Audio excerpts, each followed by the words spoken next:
Hello, fellow innovators. This is Patrick Emmons. And this is Shelli Nelson. Welcome to the Innovation and the Digital Enterprise Podcast, where we interview successful visionaries and leaders, giving you an insight into how they drive and support innovation within their organizations. We're very excited to have Alison Vorsatz with us today. I met Alison a few months ago at a talent conference in California and immediately was inspired by her. We're excited to share her unique journey and story of rising to a very lofty position at a successful Fortune 500 organization to picking up her life and moving to Africa, where she spent time in Tanzania, Zambia, and Cape Town. Upon returning to the States, she has since joined a startup that shares her passion for the empowerment of women. Along the way, she's had some really powerful experiences involving loss of loved ones, the realization of your purpose, and how to take control of your life. And maybe she'll even share how she got involved in the Australian rules football. Both Patrick and I are very excited about having her with us today. Thank you so much. I'm excited to be here. So, Alison, why don't you tell us a little bit about your history? I know Shelli talked a little bit in the intro, but what an amazing background. So if you don't mind kicking us off and adding a little color and texture to that obviously very interesting story, I think that'd be a great place to start. Absolutely. So when I started my career, I ended up in sales by accident. I was someone that went to college, had an idea of what I wanted to do, and then got into the real world and found out that was not going to actually work out for me. So I took a sales job at a company in Santa Barbara, and it really started my career. The first couple years after college, I was working in sales at different organizations. And then I landed with a Fortune 500 company. When I started my journey there, I started in an entry-level account executive role, selling to small to medium business. I was promoted into Fortune 1000 sales. And then what started was what would become a very interesting and dynamic part of my career. I spent over 10 years at that company. And really the jump for me was getting from a sales individual contributor role into leadership. So through that time, I ended up becoming a business sales manager. I managed 3 different sales teams in the SMB space. I went on to Global 500 sales and relocated my life from San Francisco to New York. And then became a managing partner where I was running a global sales division out of our New York Metro office. And during that time of 10 years, I had a lot of amazing experiences. I was challenged in ways that I never thought possible. I learned a tremendous amount. And I'd gotten to a point where I had actually reached all of the goals that I had set for myself. I had achieved the place in my career I wanted to be. I had focused on building my 401k and saving money. I bought my first home as a single woman in Manhattan. And I got to this point where I had done what I wanted to do and I felt stuck and I didn't know how to get unstuck. And from an outside perspective, it seemed like I had everything I wanted. I had a great career. I was successful. I had a great 401k. I had good healthcare. And I was in a position where something needed to change, which is a really uncomfortable position to be in, to think, could I just spend the rest of my life doing this? And the answer was absolutely yes. But was I happy? And the answer was no. I decided to take a leap of faith and to take a career break. And I left the security of my 10-year career and I moved to Africa. And I ran and developed the first women's and girls empowerment through East and Southern Africa. And during that time previously, I had to wear a suit to work every day, heels, the full 9 yards. And here I was working with women in local communities, barefoot under the mango tree, and really trying to affect change in a meaningful and impactful way. And during my time in Africa, I found that there was so much change I was seeing at a grassroots level that it really infuriated me in so many ways that I was originally living in America where we have so many resources and so many different types of programs and so much awareness and so much education. And we didn't have equality within our own country. And women were still not being paid fairly, and they were still not being promoted equally. And women still were not being treated with respect in work environments, especially when it came to sexual harassment or opportunities across the board. So I became obsessed with this idea after moving to Africa of coming back to the United States and making an impact here at home. And when I came back from Africa, I connected with a startup, and then I connected with this startup, Fairygodboss, which is a place where we're focused on making the workplace better for women. And we're obsessed with creating more equality and giving women access to the pieces of their career that they want, and creating that transparency around what it's really like for women in the workplace, and sharing best practices and allowing all of us to lift women up.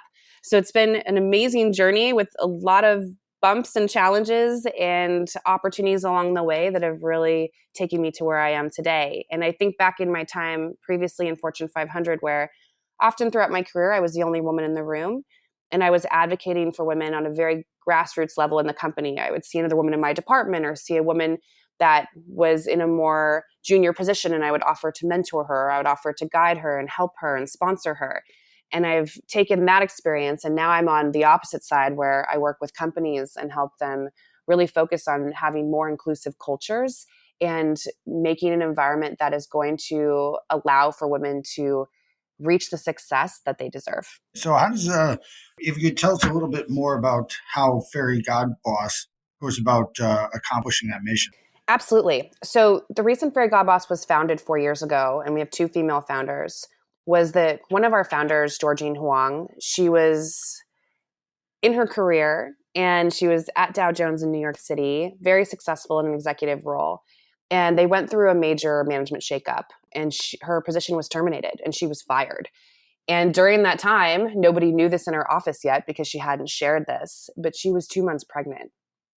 And she had to go back into the job seeking journey as a pregnant female executive who had a lot of questions about what her next career move was going to look like. And like most people, she wanted to know if she would be paid and treated fairly. She wanted to know if she could continue to build her leadership career. She wanted to know if she could have work-life balance. So she went online. She went to Glassdoor. She went to Indeed. She went to LinkedIn. She even went to individual companies' career pages that she was looking to possibly work for. And she could not find a single thing about what it was like to be a woman at a company. And she said, this is crazy. I'm going to change this. So she teamed up with Romy Newman. And together, when they started Fairygodboss, it was really an anonymous review site that was for women, by women, that was creating transparency through women sharing their experiences in the workforce. But what it's evolved into today is we are a place that women can come to get career advice, they can read content, they can join communities and connect with other women like them and get support and build that network.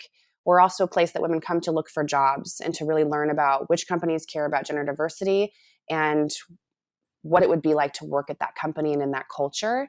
And then we partner with companies at a top line level, and we help them promote their brand and really focus on hiring more female talent, retaining female talent, and moving the dial in their gender diversity efforts, and overall really making a more inclusive workforce for women, which ultimately makes a more inclusive workforce for everybody. That's incredible, Allison. And you gave us a really powerful overview of, your career history, but I know there's so much more to it, and so much of it is blood, sweat, and tears and tenacity and grit. And you've got such an amazing story. I'd love to kind of go back and talk about that transition from, California to New York, and, what that was like for you, and some of the things that you had to give up, some of the things that you had to identify within yourself, and what that felt like for you. So the reason that I started the journey to New York was never intentional. I had applied for my first management position in California as a young woman with no management experience.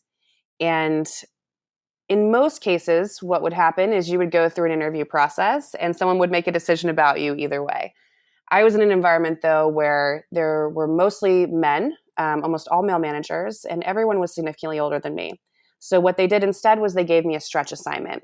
There was a manager that was going to be getting married abroad and taking his honeymoon, and he was going to be out of the office for about 3.5 weeks. And so they asked me to step in and manage that team. Also in that process, his manager, the associate director, was very close with him, and he would also be going to this wedding abroad and be gone for 3.5 weeks. So they had a current manager that was going to step into an acting associate director role. They had me that was going to step into an acting manager role. 3 weeks, step onto a team that I did not know, that had some performance issues, that had cultural issues. What could possibly go wrong? So everything went wrong to start.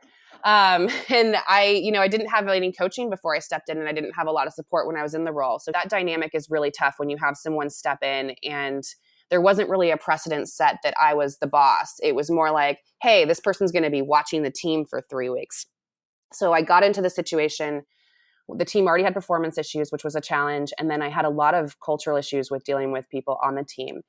And the experience was not a positive one, not for me or for the team itself. And when I had my opportunity to, debrief about it afterwards, the feedback I was given was, hey, you know what? We gave you a shot. It didn't work out. It doesn't seem like you're cut out for management. Even though I didn't have any management experience before I went into this shot and there was no training given and I had no guidance throughout the journey.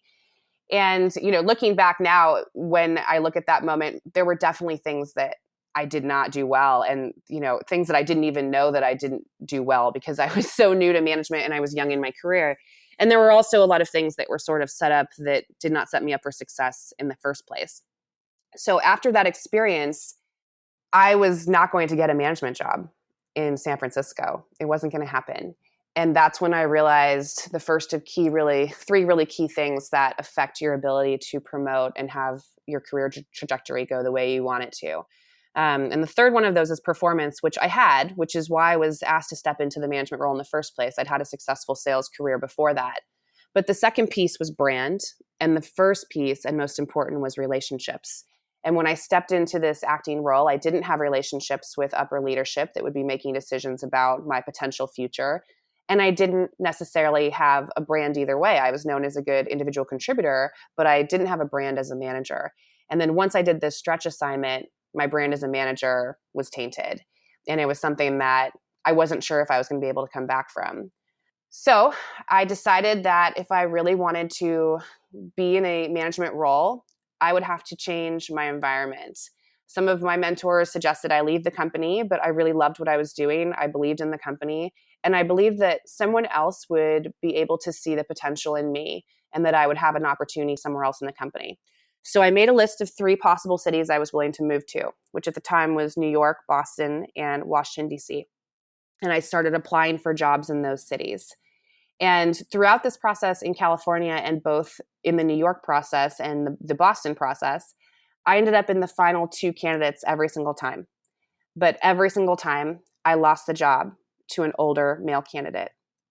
And when you peel back the onion a little bit, what I realized was I didn't have the relationships with these people that were on the other side of the country. I didn't have a brand because nobody knew me over there. All that they knew about me was what was on my resume and my performance, which was great. But they had people that were in their own local cities that had the performance, had the brand, and had the relationships. So what I heard every single step through my interview process was, we love you, Alison. We think you're great, but we already have someone in mind. And that's when I really started to think about how I was going to get promoted in this massive organization where it always seemed like there was a bench of people that was being groomed for the position. And I was never on the bench. And I think one of the challenges, especially as a woman, is women, we don't know always how to get on the bench. We don't understand how to sometimes network and put ourselves in front of a leader, especially male leadership, and say, I want you to mentor me. I want to be your next sales leader, or I want to be your next manager. We don't always advocate for ourselves like that. We often think that our performance will allow us opportunities and that people will notice we're doing a good job and promote us. But I quickly found out that's not how that works. And throughout this process, I started building relationships with these leaders that were on the East Coast. Well, I applied for the job 7 different rounds. I went to the final round every time. I did not get the job. And then I decided to take a step back, and I realized at that moment I had spoken to some mentors of mine in the company, and they said, Alison, you really need to stop applying. It's starting to look a little bit crazy over here. I think that you need to just focus on doing what you're doing and reevaluate in a year. So I went back to 100% focus on my current role, doing Fortune 1000 sales. And then something really interesting happened. So I was in Northern California, and one of these amazing associate directors I had interviewed with, his name was Joe. He was one of the people that had loved me in New York and New Jersey, but said he didn't have a spot for me. He reported to another amazing leader named Kevin, who was a director at the time. And Kevin had loved me and said he didn't have a spot for me. Well, Kevin was promoted to regional president, and he relocated to San Francisco. And he promoted Joe as a director. and he brought him over. And the first thing they did is they reorganized and restructured. They let go of some of the current management that wasn't performing, and they approached me about taking a job as a manager. And here I had fought so hard to try to get in front of all of these people. And then by some act of fate or luck, these people that could make a decision about me ended up literally in my backyard. Now, what happened next, though, is when they approached other people about me in the region, they told the story of the fact that I was a young manager and stepped into a team, and it didn't go well. So here I had spent all this time building this relationship, but this brand that I had was still preceding me. So the amazing thing about these two leaders, Kevin and Joe, is that they asked that question. They said, well, what coaching did you give her afterwards? How did you set her up for success? Did you have her take any classes on management? And had a completely different perspective on it. And they gave me another stretch assignment. So here we go, round 2, where I stepped in to manage a team where the manager had moved to a different role. And this time everything went different. Joe was in touch with me on a daily basis. He called me every day at the end of my day and throughout the day to check on me and ask how things were going and to give advice where I needed it. In the 2 months that I stepped into this acting role on this team, the team made quota for the first time ever. My employees were happy. They loved working for me. They asked Joe if I could stay. And I had a completely different experience than I did the first time around because I had a team of leadership that was really engaged. And then I applied for the promotion and I got it. That team that I took on was one of the lowest performing teams in the region. And within a year, they were number 1 in their space. Then throughout that time, Joe and Kevin gave me opportunities to manage 2 other teams in which were both struggling with their own performance reasons. And the last team I picked up that was one of the average teams in the region went on to be one of the top performing teams in the country. At that point, Joe and Kevin came to me and they wanted me to apply for an associate director role. But during that year, I had lost my mom. And previous to losing my mom, I had already lost my dad. I lost both of my parents in my 20s. And something had changed for me. You know, my mom was in hospice before she passed away. And throughout the process of interviewing in New York, I had fallen in love in New York. And I really wanted to be a part of New York City. And, you know, towards the time of my mom being in hospice, she said to me one day before she passed away, it was only a few days before, she said, you know, you really should go to New York. And I thought, really, Mom? Like right now? Like this is when you want to have this conversation? And she said, you should go. She said, I know you're not happy in San Francisco anymore. And I know you stayed because I was sick. She's like, but you should go. She's like, life is short. And if you don't go now, you're not going to go. She's like, if you're ever going to go, it needs to be right now. And that really stuck with me. And so after my mom passed away and my sister and I had packed up her home and handled the estate and dealt with all the things that we need to deal with, that's when this promotion came up in California. And both Kevin and Joe were advocating for me to take it and really wanted me to take it. And I said, no. I said, something's changed. I want to go to New York. And I asked them for their endorsement. And they said, you went from being a bright star in a little sky, and you're going to go be a little star in a big sky full of bright stars. You're going to have to completely reinvent yourself. And that's what I did. I got to New York. I focused on my performance. I started building relationships again. And what I discovered is after that first challenge of getting to management, when I didn't have the relationships, every relationship I had after that was what lined me up for my next job. And people were contacting me. And after having a successful run in New York as an individual contributor consulting for 2 Global 500 companies, I was asked to step into a managing partner role. And I was running a global sales division for this company. And I, to date, am one of the youngest people that's ever stepped into that role and one of the only women. And so getting to New York and being a part of that journey, it really showed me how important it is to have those relationships, to build your brand and realize that your brand is something that's constantly having to be reinvented depending on what you're looking to do and also where you're looking to do it. And then continuing to bring that performance to the point where I had then achieved all the things that I had set out to achieve when I stepped into that company. And it was time for a new step, which led me to Africa. You know, that was a very long answer for how I got to New York, but it changed everything about my life. It's incredible. So, Allison, you mentioned building your brand, and I guess maybe if you could go into deeper, like what does that mean for our listeners? How would you recommend going about building your brand? What are the steps? What are the actions? That kind of thing. So the first thing I would say is there tends to be sometimes a disconnect between who you believe you are and how you actually present to the world. And that is something I struggled with early in my career, and it's something I still struggle with now. You know who you are, you know what you bring to the table, but how other people are perceiving that and how they're engaging with that information is very different. And if you ever have a situation where you don't feel like people are seeing you for who you are, it's usually one of two things that are happening.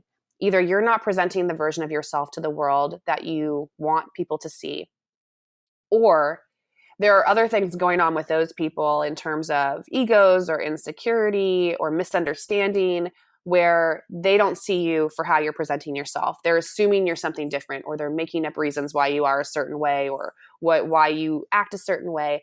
But either way, the problem is the brand that you have is the one that determines your career.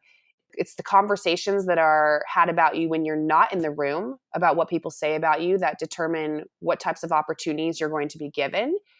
And so whether or not it's intentional or not, and whether or not it's you or them, ultimately, if your brand doesn't match what you want it to match, you're going to run into some roadblocks and you're going to have a lot of challenges. And so one of the first things that I did when I hit the point when I realized that who I was presenting to the world was not how people saw me is I did a 360-degree feedback type of survey. I talked to my boss, I talked to my boss's boss, I talked to my teammates and colleagues, I talked to direct reports I had, and I talked to people in other departments that I worked with on a regular basis.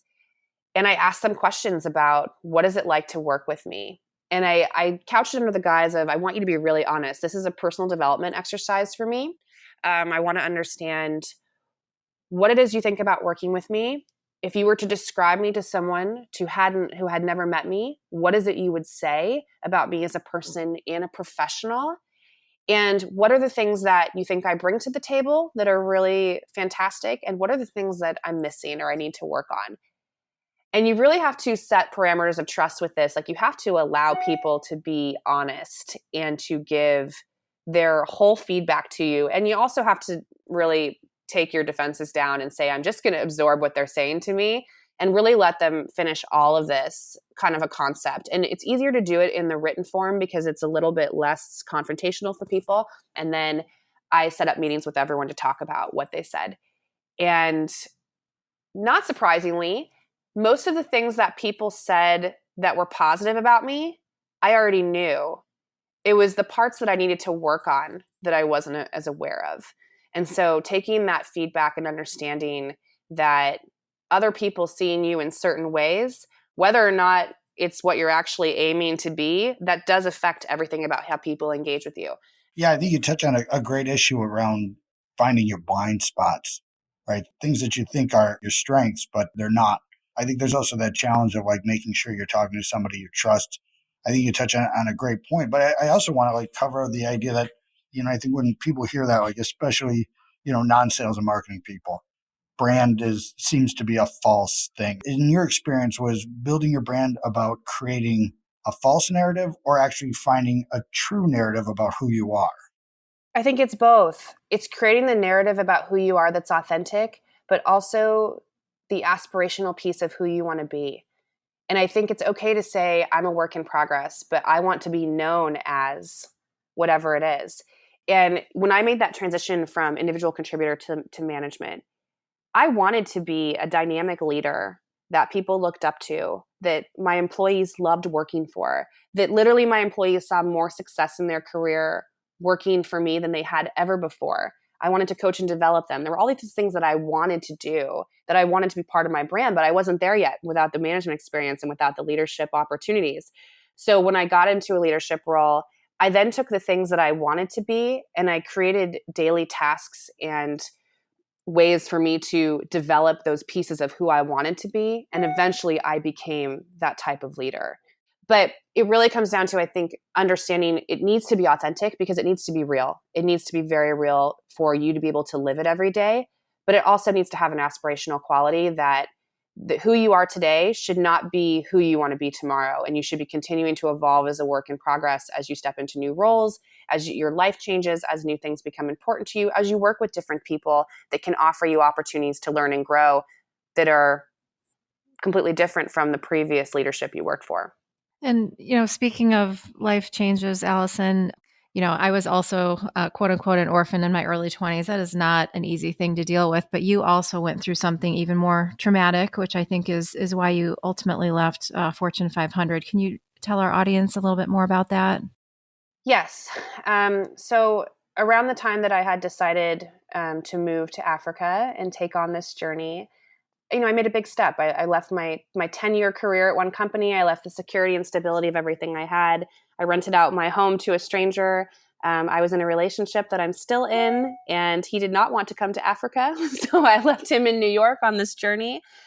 And the process of moving to Africa was already very overwhelming, and I was changing my life. And I remember talking to my little sister, who was my best friend, probably 3 days before. And we were talking about mom and dad and just this idea that if they were alive to see everything I had accomplished and then hear that I was moving to Africa, they probably would have thought I was a little bit off my rocker, but they would have been so proud. And she said, how proud they would have been to see me make this life change and to really step away from focusing on myself and my own personal success and really sharing the resources I had and contributing my time and energy to helping other people find their success. So we had that conversation on a Thursday. I was leaving for Africa on Sunday morning. And early Sunday morning, I got a call that my little sister had passed away unexpectedly at 33. And there were no words to explain what had happened after that moment. I changed my flight from Africa to San Francisco. I planned her funeral. Her husband of 6 months, I had been her maid of honor, was barely functioning. So I stepped in, I planned everything. And it was this incredibly cruel moment from the universe where you think that just as you're like really finding your purpose and, getting to a good place, like everything just gets shaken up. So I spent the time, planning her goodbye and then helping her husband clean out their house. And then 30 days later, I got on that plane to Africa. And I had to make a choice during that time. And, it's one of those things. And Shelli, I'm so sorry to hear that you were also losing both your parents at a young age, because it's something that when you lose your parents, it's traumatic, it's difficult. But when you lose your little sister after you've already lost your parents, for me, it was this compilation effect. When I had lost my dad first, that was horrible. And then I lost my mom, and it was like losing my dad all over again because I lost both my parents. Then when I lost my sister, it was losing my parents all over again. It was losing my childhood. It was losing my memories. It was losing my family unit. And this person that I had linked arms with and said, we can do this together. We lost dad, we lost mom, but we can do this together. That person was just gone in a moment. And I was feeling like I was there standing alone thinking, how did this happen? And how did I get here? And through that time, I had to make the decision, and I decided to still go to Africa because I knew that my sister would have wanted me to go. And I think that she was with me on that journey. So I got onto the plane and I moved to the other side of the world. My entire support system, my family, my friends, my partner, they were all in the United States. And I was alone and I was grieving. And I started this journey of trying to help others and heal myself through my grief. And people that were strangers, whether they were locals in the community or other volunteers, I had to make them my support system. I had to build friendships with them. I had to create those relationships again, because in my day-to-day, I didn't have anyone supporting me. And through the first part of my journey in Tanzania, I didn't even have Wi-Fi. So I was really alone in terms of being able to communicate back home. And I started this journey. And one of the things that I found to be so compelling during my time in Africa is the connection of the human experience.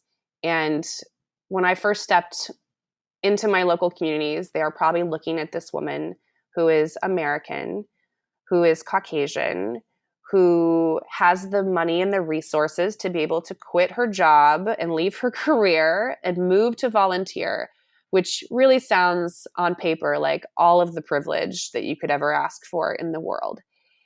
And when I started to work with people in Africa in particular, in Tanzania, I worked with a lot of the Maasai tribe, and everything is about the family. And so the first thing they ask you about is your family. What is your mother's name? What is your father's name? How many siblings do you have? What are they like? What ages are they? And I found myself telling my story over and over again. And when you're in a place like that in the world that doesn't have the access to healthcare that we have here, everyone has experienced a large amount of death. But when I stepped into that world, that immediately was a connection point for me with them, is that, yes, I look like someone different from the outside, but inside I've felt a lot of the pain that you have felt. And during that time, especially the women and the girls that I worked with, they became like sisters and moms to me. And they took care of me. And whether or not they even knew it, being able to share their own stories of grief and their own stories of struggle in their lives, it was a way for me to heal. It was a way for me to understand that the power of the human connection runs so much deeper than, what we think it can be through strangers when you share those experiences. And it also really kept me in perspective, because here I was feeling sorry for myself that I had lost my parents and my little sister. But there were other people that had lost their parents and their siblings that also didn't have clean drinking water and didn't have shoes and were living with HIV and didn't have access to healthcare or education, and they'd been assaulted. And there were a million things that they were dealing with that I wasn't dealing with. And it made my problems seem somewhat small in the grand scheme of things. And so having that perspective and working with these women in local communities really kept me grounded.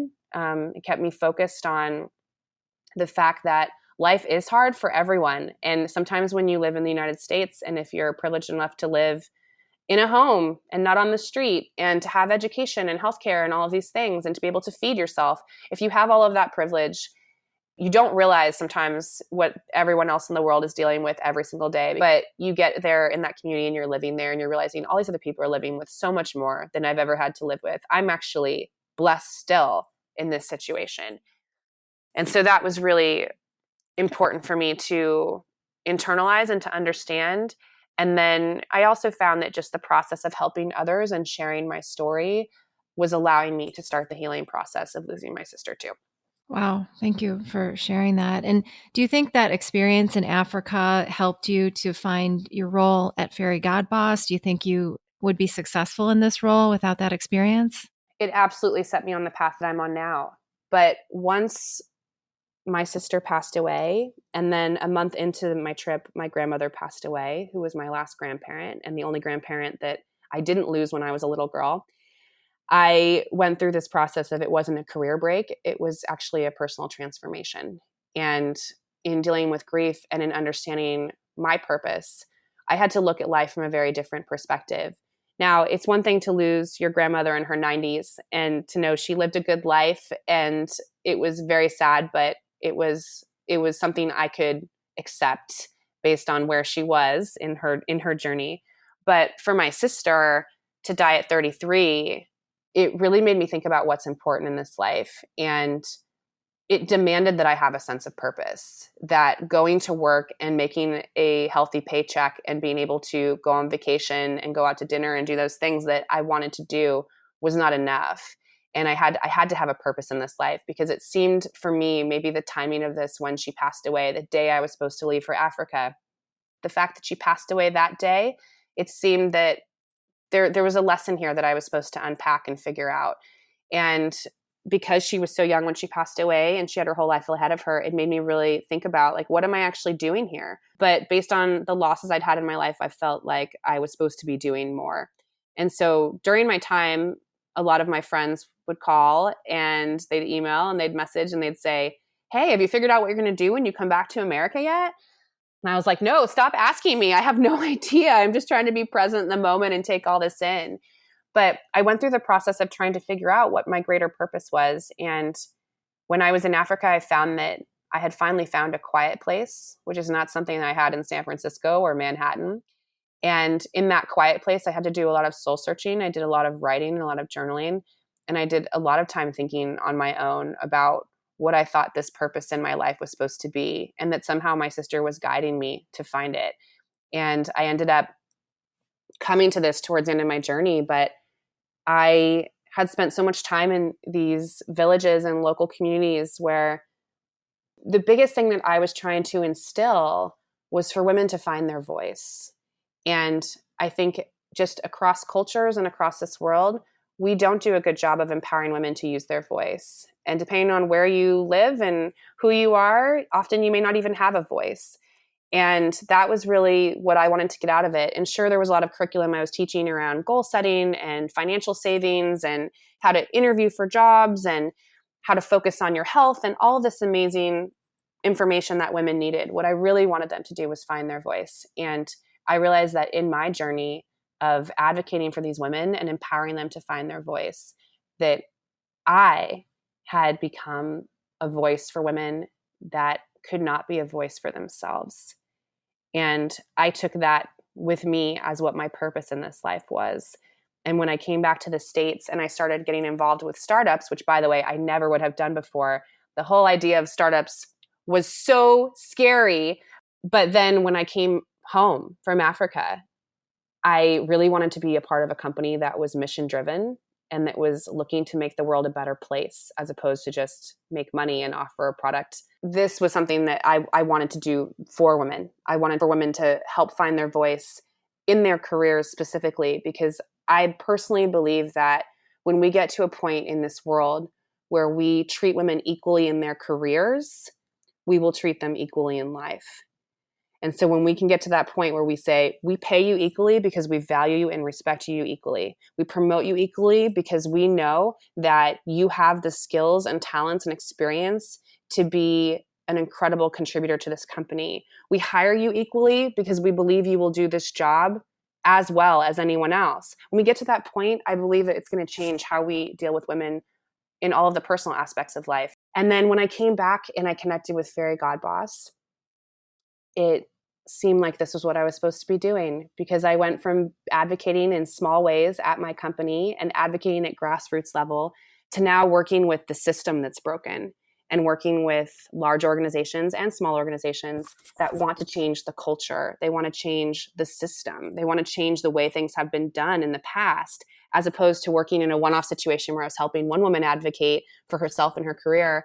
Now we're helping entire companies create more inclusive environments that are promoting more women, paying women equally, giving women access to things that they need, like parental leave and flexible work options, and all of the things that allow women to bring their whole selves to work and to continue to thrive in their careers and their lives. And so here I am doing something completely different. And I 100% believe that it was because of this journey. I was able to find the quiet place, to hear what my purpose would be, and then to come back to the States and put that purpose into action. And now I'm watching it grow tremendously. I was employee number 10 at this company. I was on the ground floor basically. And now we are a full-fledged company with VC funding. And it's amazing to see how much this company has taken off, and to know that my passion for this and my dedication to creating a more equal workforce for women has been a part of fueling this fire. Well, I know that Patrick is not going to want to get off this podcast until he asks you about Australian rules football. Okay. So one of the things that I had to grapple with was this idea that I didn't have a community there. And also, I've been an athlete my entire life, and sports is something that is very, very important to me. And I play several days a week still. And so I ended up connecting, not surprising, with two incredible women that had founded the first female Australian rules football team in New York. And I had known them from my travels to New York before. And so as soon as I got there, they said, "You're going to play, right?" And I said, "I feel like this sport is somewhere that I'm going to get really hurt." And they're like, "No, you'll be fine." Well, 2 shoulder surgeries later and a torn calf. I did get hurt a few times. it's a pretty full tackle physical contact sport. But, that's what happens when you are running against people full speed and trying to tackle them or take the ball from them. So ultimately, I joined Australian rules football. I played for the New York Magpies, the women's team. And it was one of the more interesting things I've ever done in my life. Growing up as an athlete, I played softball, volleyball, and basketball. In all of those sports, it's generally frowned upon to tackle people or to get too physical in the contact. And, one of the things I thought was really interesting as a woman is, trying to figure out your own physical strength and your own physical capability. And it's very different on a basketball court or on a softball field or a volleyball court than it is on a footy field. I mean, you are literally using full contact to get things done in this game, and you need to be faster and stronger and more fearless than most of the sports that are out there. Most of the women on the team and a lot of the men on the men's team became my closest friends in New York and were like family to me. We traveled as a team, and I really learned a lot about myself and what I was capable of as an athlete, but also as a person. And I think that I would recommend for every single woman to go out for a sport like Australian rules football or rugby and just one season, tackle people and feel the thrill as a woman of being like, you know what? I am powerful. I am strong. And I'm going to tackle this person. Like it was, it was just it's an incredible, empowering thing for women to know their own strength. And one of the things I actually did in Africa was I coached the first ever girls' high school rugby team. And to see these girls really own their power and own the strength of their bodies was really incredible. And so I joined the team in New York. I played for them for a few years. And then in 2014, I made the USA team. And so I went to Australia, to Melbourne, and I played in the international tournament when I got to wear the USA jersey and represent my country. And it was absolutely incredible. To this day, it's still a lot of my favorite memories in New York, and my time there and the community that I was building are associated with Australian rules football. And also just the fact that I was able to learn this foreign sport, a sport that we don't have in the United States that I had when I was growing up, but is now actually very popular. It's in 40 cities where there's adult amateur leagues. And be able to be a part of that was really incredible. And then to go to the tournament and represent the USA, I got to wear the tracksuit. We did the Parade of Nations. We carried our flag. There were so many countries there from different cultures that had come together to play this sport. So it was a really incredible piece of my life. I'm now retired thanks to the 2 shoulder surgeries and the torn calf. I have had to hang up my boots, but it's still something that a lot of my friends play. And it's a really amazing way to test the limits of your physicality and your fitness and really just find a community. I think that was something that I had missed the most about being an athlete, is traveling with a team and having that camaraderie. And I had all of that when I got to play Aussie rules. Sounds a little bit like Aussie Rules has a bit of a Fight Club mentality of first rule of Aussie Rules is you don't talk about Aussie rules. Yeah, you could say that. I think a lot of us talk about it though, and it's a pretty tough sport. I will say something just that was personally really interesting for me is the type of woman that signs up to play Aussie rules. She is bold and she's fearless and she's not afraid to get dirty. And so it's not a surprise also that most of my closest friends I met playing that sport, because these women were outgoing and they were, no nonsense, going to run down the field and tackle someone. I love it. Well, I think this has been great. I really want to just thank you for taking the time to talk with us today. I loved it. I really enjoyed this conversation. Thank you for choosing me to share my story. And, it's been a long journey. It's still a work in progress. I think that I believe that when I look back on this, 5 years from now or 10 years from now, I'm going to have seen a lot of pivotal points in my journey, but the journey's not anywhere done. I'm still moving forward, and I'm trying to live the legacy of my family that's left early, and really, take the lessons I learned from my experiences and continue to evolve and grow as a person. And I think that's the best thing that we can do as people in this life. We're going to get dealt a hand, whatever that hand may be. There's a lot of challenges, there's a lot of opportunities, but as long as we're continuing to focus on growing and evolving and finding our purpose and becoming the best version of ourselves, that's all we can do. And if we're doing that, we're doing the right thing. Totally agree. And we have all the confidence in the world in what you're doing. Please make sure to stay in touch and check in. We'd love to hear how the story continues. But we also want to thank our listeners. We really appreciate everyone taking the time to join us today. And if you'd like to receive new episodes as they're published, you can subscribe by visiting our website at dragonspears.com/podcast or find us on iTunes, Spotify, or wherever you get your podcasts. This episode was sponsored by Dragon Spears and produced by Dante32.